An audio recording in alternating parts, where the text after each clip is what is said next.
Hey friends, good afternoon. This is Emily Ruff with the Florida School of Holistic Living, coming to you from Sage Mountain Botanical Sanctuary. And I'm honored today to share with you a mini class about one of my favorite topics, which is what I call moon medicine, or essentially how we can look to the cosmos and the celestial beings orbiting around us to understand their influences and their energies on our health, on our gardening practice, on our medicine making for those of you that are herbalists, on our relationships, on our creativity, on our work projects, basically all different facets of mental, emotional, and physical health. And I'm going to start a little slow just so we can let some folks gather with us today. This is a live broadcast both on Instagram and on Facebook Live on the Florida School of Holistic Living page. So if you see me bouncing back and forth, we're broadcasting by both of these platforms today. And we're excited to have so many of you joining us. So I have been an herbalist for about 20 years now. I've been a plant lover for all of my life. And I've been following the stars and the events of the cosmos also since I was a wee kid, in thanks to the influence of my father. My father was an astronomer and a botanist. He was a college professor, and so celestial events were always grand family occasions. If there was a meteor shower or an eclipse or a special occasion where a planet would be really close to another planet or the moon, we would drag sleeping bags and mattresses out in the front lawn, or we would drive to the edge of town where the light was lower, and we would share as a family in observing these celestial occasions. My father's side of the family was from Scotland, and so we have a lot of Celtic and Druid lineage that also honored these cycles and these events, not just for the amazing celestial and cosmic show that they put on for us, but also for the energetic influences that they offer us in our life and in our wellness and in our gardens and with the wildlife around us. And so from an early age, I've been following these cycles. And as I became an herbalist as an adult, I realized that these cycles were a part of a really strong and broad tradition of many, many cultures around the planet, weaving information and knowledge and wisdom that we can gain from the sky into our life here on the spinning rock. And so it is my Celtic lineage, it's Appalachian folk medicine that I studied as a young adult, it's my father's influence, it's the folks, the culture that I lived with in Guatemala on the edge of Lake Atitlan when I was a young adult, the Kelchi-Kel tribe of the Maya that incorporated this wisdom into their way of life. Of course, it's my dad, the ever fervent astronomer and botanist who taught me how the skies and the stars and the plants on the earth were so interwoven. And it was also the influence of my teacher, Rosemary Gladstar, whose home and center of 30 years, Sage Mountain, is where I'm coming to you from live today. And Rosemary also taught her students the grand cycles and phases of the moon and the ways that those could be an influence in our herbal medicine. So I just want to honor and acknowledge all of those teachers and the gifts that they've passed down, but also to recognize that these teachings are not just of a Western herbal tradition, but folks around the planet look to the stars to influence their life. I think that it is really auspicious today that this weekend is the Hindu tradition of Diwali, or the Divine Light. Some of you may have celebrated last night. Some of you may have friends or loved ones in your community that celebrated. And Diwali is commemorated on the darkest moon of the year. So we have a new moon this weekend, and the moon is also at perigee, Perigee. Perigee is the time when the moon is farthest away from the earth in its orbit.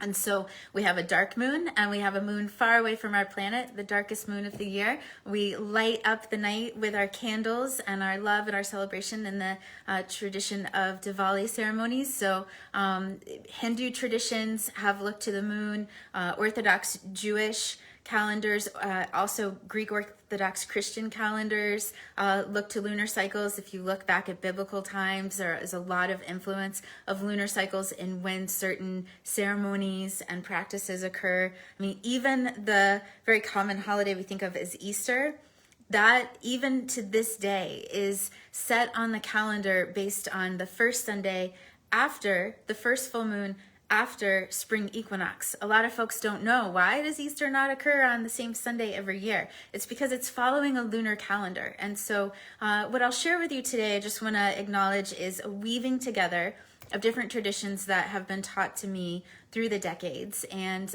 they come from lots of different places, and there are lots of traditions that look to traditional lunar calendars and lunar cycles to inform spiritual ceremonies and rituals, religious traditions, health, relationships, medicine making, gardening, all these things.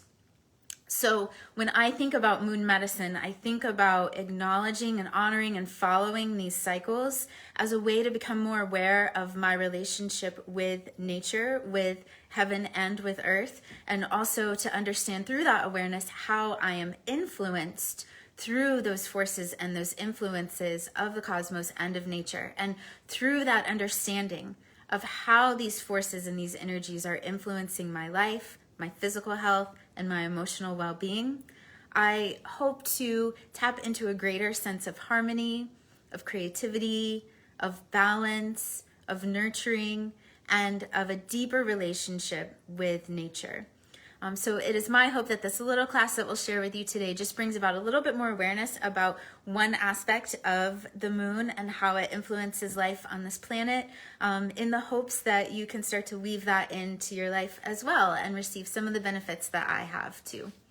Hi everyone, I see some folks waving. It's so nice to see you all here today. Thanks so much for joining us.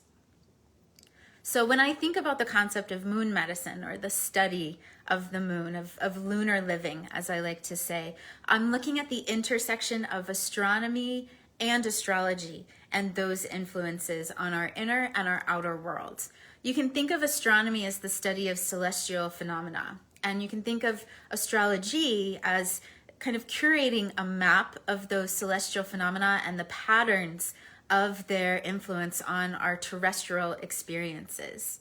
Now, both astrology and astronomy have been practiced for millennia, and we have always called the science of the stars astronomy, and it looked very different in pre-Christian times than it does today. If you look at the etymology of these words, astrology and astronomy, astrology means the study of the stars, and astronomy means the naming of the stars.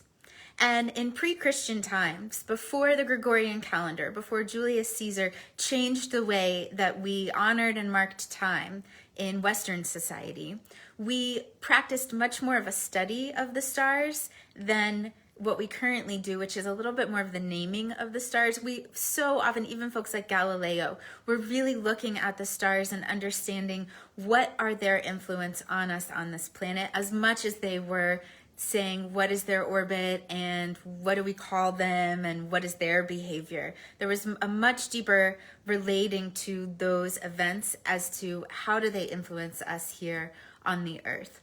And I think about this intersection of astrology and astronomy as very alchemical in nature, in the sense that different energies combine in an infinitely various number of ways, so that every moment is different from every other moment, and all of us on this planet are experiencing those influences in those unique moments in different ways, because we all arrived at unique times on this planet, at unique places on the planet, so that when we came onto the earth and we looked up at the heavens, the skies looked unique for each one of us. That's what we think of as our birth chart. So this patterning, or this mapping of the overlap between astrology and astronomy, that's what I'm interested in studying when I say moon medicine. But I'm also interested in looking at historical traditions, right? Because as I mentioned earlier, we have the Hindi tradition, we have traditional Chinese medicine, we have Greek Orthodox, Orthodox Judaism, we have all these different religions and spiritual traditions all around the planet that have looked to the moon. We have so much world mythology that centers moon-related gods and goddesses like Diana, the Huntress, or Artemis, or Hecate. And so we're looking not just at astronomy and astrology in modern time, but also these traditional historical influences and the role that they play on our modern understanding of how these celestial patterns influence our terrestrial experience walking around here on Earth. And before we get into moon phases, which is the main topic I want to share today, I'd just like to acknowledge that there are so many cycles influencing us from outside and inside our body all day long. Our lived experience is a symphony. It's like a polyrhythmic, harmonious experience, if you can kind of relate it to music. And so I really like to understand our lived experience in relationship to all these rhythms as a greater context for then looking at the moon and its rhythm and how it specifically relates to us. So let's step back before we get to the moon and look at our greater cycles of the universe and of this planet and how those are weaving together. Everything in the universe is operating in a cycle of some kind. Whether it's something on Earth performing its biological activities or something in a cosmic cycle, there are these rhythms and these patterns that are playing out constantly. And so there's two types of cycles that I want to talk about, what we think of as exogenous cycles, Exogenous. I'll type some things in the comments afterwards so you can get some of this terminology down. Exogenous cycles, which are cycles that are environmental and external from our body. And then there's endogenous cycles, Endogenous, which are internal, inside our body. So if you think about exogenous cycles, of course, the celestial cycles of the sun orbiting in the day and making animals either nocturnal or diurnal. You can think about seasonal cycles, thinking about, of course, the cycles of the moon through a lunation and its phases from new moon to full moon and back again, but also the cycles of the moon through the zodiac. And then we have cycles through the galaxy, and we have solar system cycles, and we have all these various cosmic cycles we can think of as exogenous cycles. And then we have endogenous cycles. So those are things like our pulse, our rate of respiration, our daily rise and fall of temperatures. Exogenous cycles, one of the longest ones that we know has a direct physical effect on the human body, is the 11-year cycle of solar flares or sunspots. Every 11 years there is a peak in solar flares that creates an extraordinary amount of high energy charged particles flowing out into space. And when those reach the Earth, they have a direct effect on electromagnetic fields, including those of the human body. But we also see it in all other organisms on this planet. So for instance, this 11-year solar flare cycle, these sunspots, you can mark these and measure these in the rings of trees. Okay, so all sorts of beings are receiving this information, being influenced by it, and we have things like the rings of trees that are marking these cycles and these changes. Of course, we have annual seasonal cycles. Even those of you that are living in my stomping grounds in Florida in the tropics might not be feeling quite as profound of shifts in temperature or see the beautiful colors of the changing leaves as other temperate climates might experience in the autumn. But we all know, those of us that live in Florida, that there are certain plants that come forth in the fall. We know certain fruits ripen only in the fall, and we do experience a decrease in daylight in the fall, even if it's different from some of those more northern climates. Watch animal behavior, whether you're in a temperate or a tropical climate, and you'll notice these annual cycles of the seasons in the wheel of the year. Of course, more exogenous cycles would be the 24-hour cycle of the sun and our orbit around the sun. Our circadian rhythm, circa dia in Latin, means around a day. And the human body has influences that we feel externally, but also we relate to internally, exogenous and endogenous, as it relates to the 24-hour cycle of our Earth orbiting the sun. Plants also express this influence of the circadian cycle, right? They bloom at certain hours of the day. Certain plants, like those of you that are my herbalist students, know the plant chicory. Its flower opens at a certain time of day and closes at a certain time of day. Or some of you that live in Central Florida know that beautiful night blooming cereus cactus that resides at Mead Gardens and other spots around Orlando, and that just blooms at night and it closes by morning. So not just humans and animals, but also plants show and express that change and that influence on as a result of our orbit around the sun. But then we look a little bit smaller, and we have what we call ultradian, or within a day, these smaller cycles. So some of those that we experience here on this planet as humans, we have periods of hunger cycles that are generally in the human body. We have 90-minute cycles in our digestion through the day. We have cycles with our pituitary gland and other parts of our endocrine system that release on smaller cycles. Everything down to the vibration of an atom. Even electrons and protons and neutrons vibrate in a balanced rhythmic pattern. And all of these cycles build upon each other like gears in a clock, from these tiny cycles of the atoms that make up our body to the largest cycle that we experience, the cycle of birth and death. And I just like to preface our discussion on moon phases by thinking about all these cycles, because I'm just fascinated by what precise instruments we are as living beings, and how there's all these beats going on, and we seldom acknowledge or understand the polyrhythms of that symphony. But if we can, I think that there's so much magic that we can bring into our lived experience, and especially in a time like 2020, where there are so many aspects of the world that are weighing us down, that are dragging our spirit, that are making our day-to-day life more challenging. Those glimmers of hope and amazing things about this lived experience for me are what really helped me get through a day. And so that's part of why I'm so excited to share this with you, because when I say that, also I want to say that I say magic from a scientific perspective, right? My father was an astronomer and a botanist, and I think that science can be one of the most sacred and profound practices of spiritual devotion. So I'm not necessarily talking magic from a pagan perspective, although if that's your spiritual tradition, then please relate to it that way. But whether we're Jewish, Christian, Hindi, atheist, agnostic, there is so much magic about living on this planet. And I hope to share a little bit about that with you in the rest of our class today. So thanks for your comments and your questions. I'll try to catch as many as I can while I'm watching two monitors, and I'll also promise to answer any questions in the comments afterwards. So feel free to send some my way. So now that we've kind of created a base understanding of exogenous and endogenous cycles, I want to look into now the basics of lunar phases. So the moon has this fluctuating character as we see it from Earth when we look up into the sky. And our shifting picture of the moon, the shifting view, is a result of a relationship between the Earth, the sun, and the moon. And while the moon orbits our planet, it reflects the light of the sun in different degrees and different angles. And these degrees change according to the angle between which the sun and the moon are viewed from our planet.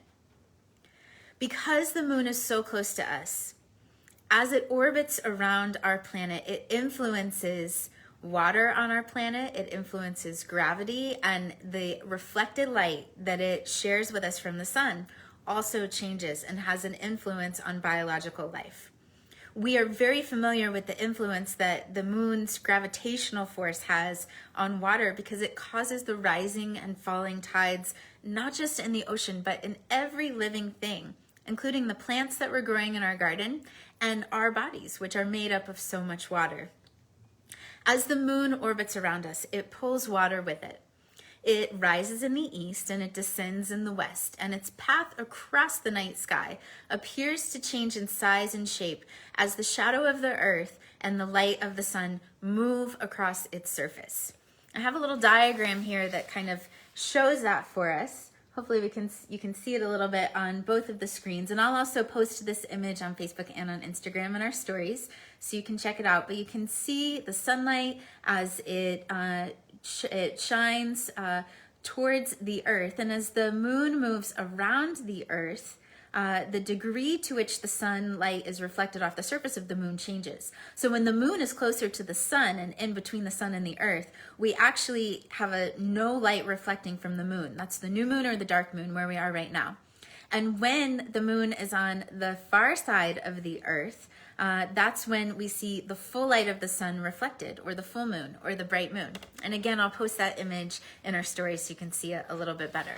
But hopefully that gives you a sense or understanding of how the sun and its light reflecting on the moon, based on the position of the moon around the earth, is always changing as the moon is moving around the earth. And that's why sometimes of the month we see no moon at all. There's no light reflecting. Sometimes we see half of a moon shining out there, and sometimes we see a full bright old moon capturing as much of the sun's light and reflecting it back to us.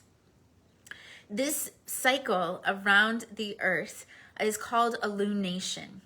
Lunation, a lunation, or a lunar cycle. And it occurs every 29 and a half days or so, to be more precise, 29.5309 days. 29 days, 12 hours, 44 minutes, and 2.8 seconds. So the time span between one full moon and the next is roughly 29 and a half days. And this is referred to as a lunation or a lunar cycle.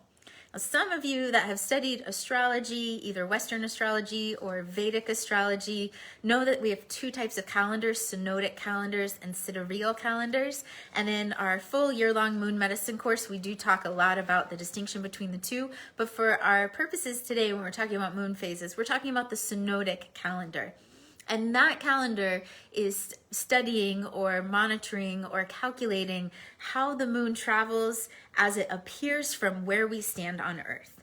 So rather than looking at calculations of what's happening out there in the cosmos, we're calculating what's happening as we see things moving through the cosmos, through the heavens, from here on this planet. Throughout a calendar year, the moon makes 12 and a half of these lunations, cycles. And every calendar year, we see shifts in the cycle every 11 days or so, because 29 and a half days is a little bit off from our 30 to 31 day monthly calendar on the Gregorian calendar cycle.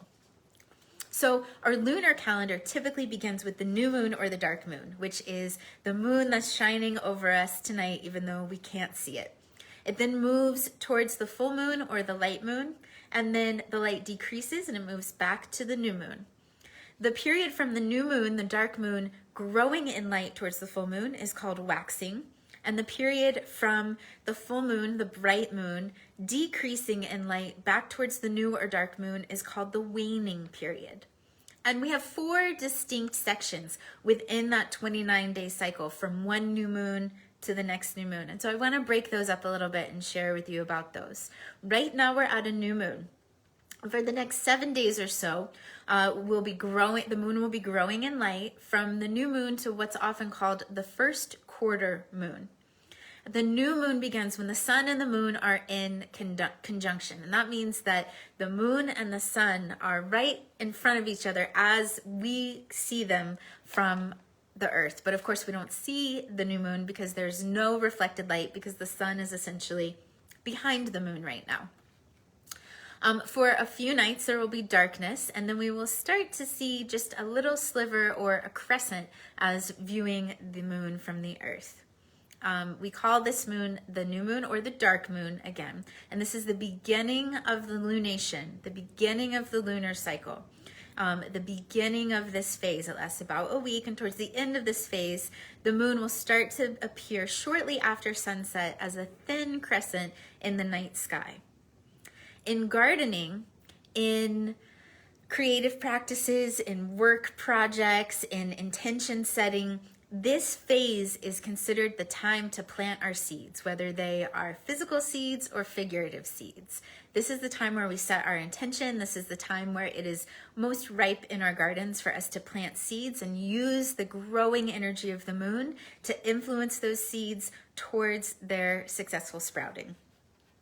Now, in about a week from now, we'll arrive at what's called the first quarter moon. And this will happen in about 7 days. And this is where the sun and the moon are standing at 90-degree angles in their relationship to the earth and to one another. This half moon will rise in the southern sky about midday, about noon, and it will set around midnight. This second phase, or second quarter, so to speak, of the lunation is a time of growth and development. Anything that we initiated or began at the new moon will receive the growing light and the growing energy of this phase as an influence, as a supportive energy. Then we, in 2 weeks from now, will have reached the full moon. And the full moon is about 14 or 15 days after the new moon. Now the sun and the moon have situated themselves opposite one another, so the sun's light can fully illuminate the surface of the moon as it rests on the other side of the earth. The full moon rises in the eastern sky around sunset, and it shines all throughout the night. This phase is what we consider the mature or the ripening phase. So any seeds that we planted at the new moon, we will likely see them germinating around the full moon. Any figurative seeds, any intentions or dreams or plans that we've begun at the new moon, we will start to see those coming to fruition. We will start to see those maturing. So after that third week, the full moon into the third quarter moon, which is the other half moon, we come to our fourth and final phase of the lunation of the lunar cycle. And that happens about 1 week after the full moon. The full moon was bright in the sky for a few days, and then that light starts to decrease back to a half moon. The sun and the moon are once again at a 90-degree angle, just now on the other side of the earth in the moon's orbit. And this third quarter moon will be rising about midnight, and it'll be visible during the second half of the night in the sky.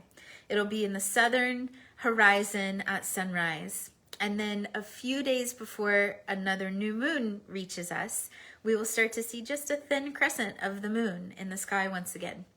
This fourth and final phase of the lunation is marked by a sense of withdrawal, a sense of introspection. So the energies of beings on the planet are drawing back into themselves, just like the light of the moon is drawing back in, and the moon is growing dark again, and it's waning.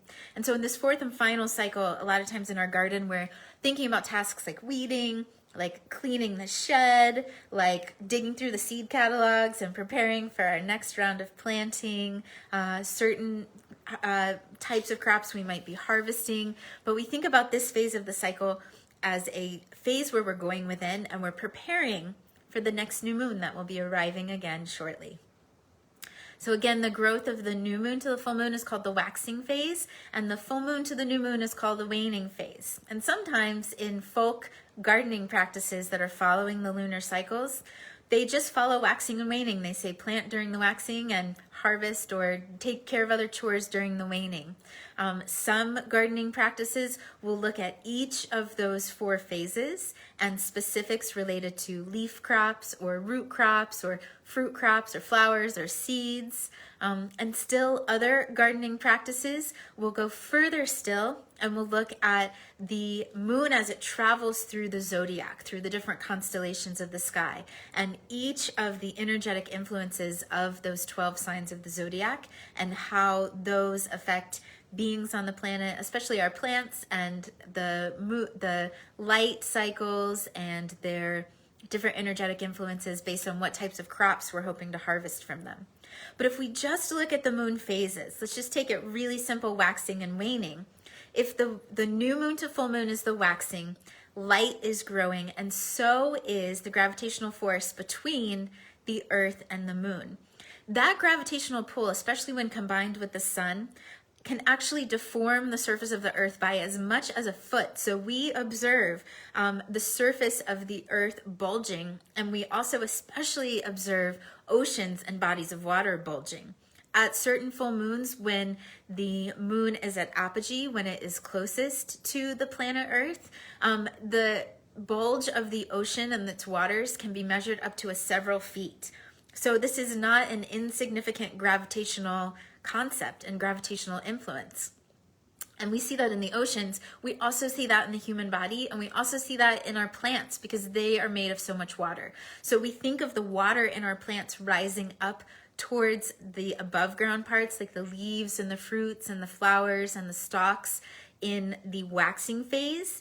And then when the gravitational pull begins to decrease as the moon wanes back towards new, we see the water and the energetic influence of the moon drawing back towards the center of the earth. That the earth's gravitational pull becomes a little bit stronger in that phase. So in the waning time, we think about associations with root crops and underground plants as a result. But the movement of the moon through these phases doesn't just affect our garden, it affects our internal organs, our brain function, which of course that cognition has an influence on our thoughts and our emotional responses, our creativity, our energy levels. So as you can see, this can get, really an in-depth study. There's so many ways that we can look at the specifics of how the moon influences our human body, our physical health, our emotional health, but also, of course, our plants in our garden. And from there, those of you that are herbalists, thinking about how this influences the medicine that we're harvesting. So today we're at a new moon, as I mentioned. So we're at the dark moon. The moon was technically new at midnight and 7 minutes this morning, a.m. on the East Coast. So we are moving now out of Scorpio. But this morning, in the early morning hours, the moon was at its peak of the new moon, and it was under the sign of Scorpio at about 23 degrees. Scorpio, to touch in a little bit on the zodiac signs, those constellations, as I mentioned. Scorpio is a water sign. It's associated with feminine energy. Its modality is fixed, and it's considered a fruitful sign in the garden. So new moons in Scorpio are great times for us to plant seeds. They're great times for us to start different projects. Great times for us to set intentions. From an astrological sense, Scorpio has a strong influence on our mental processes and our cognition. We are considered much more mentally enhanced, and our ability to think clearly and have self-awareness is a little bit stronger under Scorpio moons. Our commitment and our confidence is enhanced. And so this is a great time for us to set intentions and goals, to write out and draw out in our journals or in our planners what our dreams and goals and intentions and hopes are for this next lunation, for this next 29.5-day cycle, so that we can capture the energy and influence of this new moon. And then we can use the waxing energy towards the full moon to implement action steps in support of that goal, in support of that objective. That's how I like to work with new moons. I like to think about my intention. I like to think about what it is I'm working towards. And I love to set big lofty goals for the next year and 5 and 10 years. But at new moons, I really try to hone in on the next lunation, on the next 29.5-day cycle, and consider how that cycle, what can I accomplish in that cycle? What can I move towards? What goals and action steps can I implement in this next 29.5 days? And I take the next 2 weeks from the new and the full moon to really engage in action steps. And then the full moon to the new moon is where I like to tie up some of those loose ends.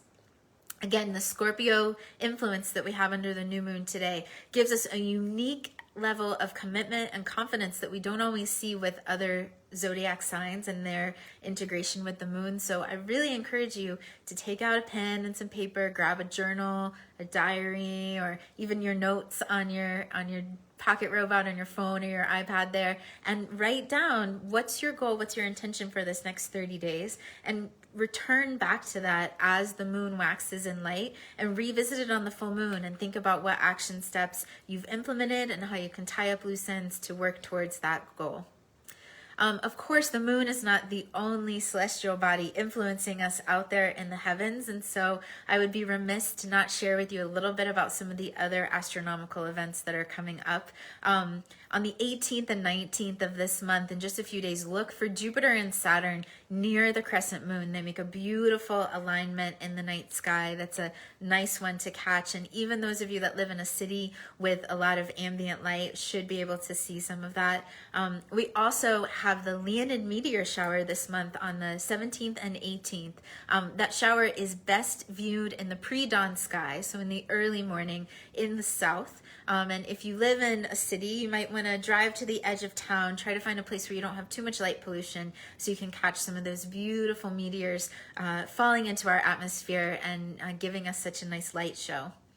I also want to mention that in a lot of traditions, Vedic, Western, eclectic, many traditions that look at the integration of astronomy and astrology and the health of the body, there are associations of different organs of the body and these zodiac signs or constellations and the movement of these celestial bodies through the heavens. And Scorpio is one that's associated with our sacral chakra. It's associated with our genitals, it's associated with our lower bowels, it's associated with our pubic bone, it's associated with our regenerative organs, ovaries, and testes. So you may find, if you already are dealing with a particular health imbalance in that area, that there may be a good opportunity under this new moon to give some extra attention and love to that area. A sitz bath, yoni steam, jade eggs. There's all sorts of practices that can help increase our pelvic health. Different yoga practices, of course, and stretching. You may consider this a good time if you've been neglecting health to go see an herbalist or a medical practitioner, but these are the organs that are affected most and are associated most by Scorpio, this water sign with this fixed modality and its feminine energy. I also want to mention that the moon is in perigee right now. So the lunar orbit is not a perfect circle around the Earth. It's kind of elongated at each end. And when it reaches those ends farthest from the Earth, we call that perigee. When it reaches the center points closest to the Earth, we call that apogee. So this moon is actually the furthest in its orbit from the Earth. We call that perigee. It happens a few times a year. And so I mentioned early on in the talk today that it is the Hindu celebration of Diwali, which is marked at the darkest moon of the year. We have a new moon and we have perigee where it's furthest from the planet. So while its influence is still strong and seen, it is thought that the influences, especially emotionally and gravitationally on the planet, are a little bit less strong, a little bit lighter when the moon is at perigee than when it's at apogee, when it's a little bit closer. So moon phases, new moon in Scorpio. I hope that for those of you that the moon is a new concept to be thinking about how it affects our human experience physically and emotionally, or our experience in our garden. I hope that our discussion of gravitational pull and influences of light and all these historical traditions might give you some inspiration to dig in a little bit deeper and look at studying the moon further. There are some amazing lunar calendars available at lots of bookstores. It's more and more common to find those, both with an astronomical and an astrological bent these days. And that is a great way that you can track the lunar cycles. Of course, there's also all kinds of apps and gadgets and widgets that you can put on your pocket robot to follow the moon on your phone. But I think the very best way to study moon medicine is to go outside at night and look up at the stars and see what's happening. So I'll encourage you in these next few nights, as the moon is waxing in its light towards the full moon and the crescent moon starts to appear again, I encourage you to walk outside and notice it, and also look within and look at your journal or other practices of meditation that you may have, and consider becoming a little bit more aware of how your emotions, your physical energy, your creativity, and your mood fluctuate as the new moon waxes in its light and its influence towards the full moon in these next 2 weeks. If you enjoyed our class today, I hope that you will follow us on Facebook or Instagram. If you're watching the replay on YouTube, be sure to subscribe to our channel so you can get fresh herb class content in your inbox every week. We're always here on Sunday afternoons at 4 o'clock talking about herbs, garden, or some intersection of the two. We also have our newsletter link in our bio, and I would love to have you join our newsletter so we can update you more about what's going on at the school. This particular snippet of the lesson came from my upcoming year-long course called Moon Medicine. We'll be starting on the winter solstice on December 21st, and we will have seasonal live gatherings where you'll get to ask questions and offer your own personal experience as how the moon is affecting your health, your energy, your emotions, your creativity, and your garden. And every new moon and every full moon, you'll receive a unique lesson about what's going on in the cosmos at that particular time, at that moon, what that moon's influence is on your garden, on your health, on your emotions. I'll share with you astronomical events like eclipses and meteor showers. And then each new moon and full moon, we'll be looking at some of these different cosmic phenomena like apogee and perigee, like planetary transits and aspects, retrogrades, and really dive into astronomy, astrology, and gardening using these influences, as well as health practices, personal emotional wellness, meditation techniques, and medicine making for those of you that are herbalists. If you liked this course, I encourage you to check out the front homepage of holisticlivingschool.org. We have a downloadable lesson from the Moon Medicine course, so it'll give you this week's lunar calendar, and so you can track the lunar signs moving day to day throughout this next week and learn a little bit more about their influences and learn a little bit more about the moon phases. So hop on over to holisticlivingschool.org and check out that free lesson, and then check us out next week on the 22nd. We'll have a recipe on shiitake and medicinal mushrooms, and we can't wait to share. Thank you so much for spending some time with me today and taking a bit of your Sunday away to talk about the moon. I hope that you learned something and that you'll be inspired to set an intention tonight under that new moon in Scorpio. Until next week, thanks again and many blessings.